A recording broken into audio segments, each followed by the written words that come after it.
sinasabi ng Biblia tungkol sa magulang na hindi nagampanan ang obligasyon sa kanyang mga anak? Pinakamasamang gawain ng isang magulang ang pabayaan, ang paggabay sa kanyang anak dahil ang mga bata ay regalo ng Diyos sa atin, no? At inaasahan ng Diyos bilang magulang, Doray, makinig ka, bilang magulang, nahuhubugin mo sila sa tamang paraan ng pagkilala sa Diyos at bilang magulang, ipakikita mo sa anak mo ang mabuting ehemplo ng tunay na anak ng Diyos. So, pwede bang hindi na magpatawad si Doray? Kung sa ating pananaw na tao, pwedeng hindi na siya magpatawad. Kalimutan na yan, nanay na yan. Not in the eyes of God. Not in the eyes of God. Doray, ang pagpapatawad, it takes time. Hindi porke pinatawad mo nanay mo ngayon, bati-bati na kayo uli. No? Mabuting relasyon niyo uli. Hindi ganun. It takes time. Sabi ko nga kay doktora, forgiveness does not necessarily mean reconciliation.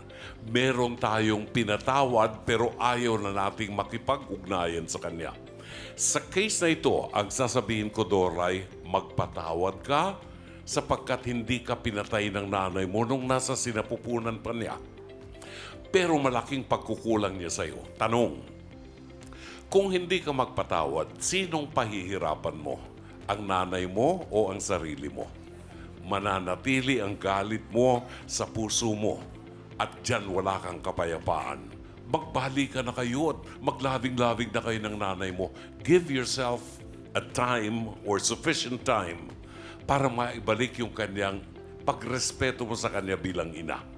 At kay Lily, hindi mo kasi pinagnilayan ang pagmamahal at ang pag-ibig ni Maria at ang buhay ni Maria sa kanyang anak. Namatay si St. Joseph, iniwanan siya ng kanyang anak nang magsimula ng public ministry. Sinundan niya si Jesus hanggang sa bundok ng Kalbaryo sa paanan ng krus habang tumutulo ang dugo ng katawan ni Jesus sa kanyang katawan. Hinahalikan ni Maria ang paa ng kanyang anak. Kita niyo ang pagmamahal ng isang tunay na ina sa kanyang anak. Paalala ko sa iyo para matanggap mo ang biyaya ng Diyos. Para mapatawad ng Diyos ang kasalanan mo, Doray, matuto kang magpatawad. Salamat. Thank you, Dr. Love. Doktora Camille, paano naman itong pagbawi ng isang magulang sa kanyang anak? Maraming ganyan, ha? Maraming mga kasong ganyan na yung anak galit sa magulang. Ano ang dapat gawin ng magulang? Unang-una, no, kahit papaano, nakakatuwa naman na nagkaroon pa rin ng bonding dun sa apo eh. Di ba? Ginawa mo yun, nakakatuwa yun, Doray. Dahil kasi, unang-una, ito is, when you talk about forgiveness, forgiveness is for you. Kasi ikaw mismo, inaalis mo yung sama ng loob na nararamdaman mo. Kaya Aling Lily, madaling bumawi eh. Kung tutuusin eh. Yung mga pananalita nyo, malaking bagay yun na madinig ni Doray kung ano ba talaga yung essence ng pagmamahal ng isang magulang sa anak. Pwede nyo ibigay sa mga apo. Pwede nyo bigyan ng pagkakataon na kahit papaano yung bonding, hindi man kayo ha, yung anak nyo po na 11 years old, bakit hindi nyo po ilapit kay Doray? Kasi para makita niya na silang magkapatid, talagang merong bonding. Pag nagpatawad tayo, it is a courageous act. Napakahirap po nun, pero nagpapakita po yun ng katapangan, katatagan ng sarili, at definitely magkakaroon ng peace of mind and inner healing. Yun lang po. Thank you very much, Doc Camille. Ano ang mga legalidad na nakapaloob sa ganitong sitwasyon, Atty. Lorna? Alam nyo, miski na sa iba yung spiritual, iba yung legal, no?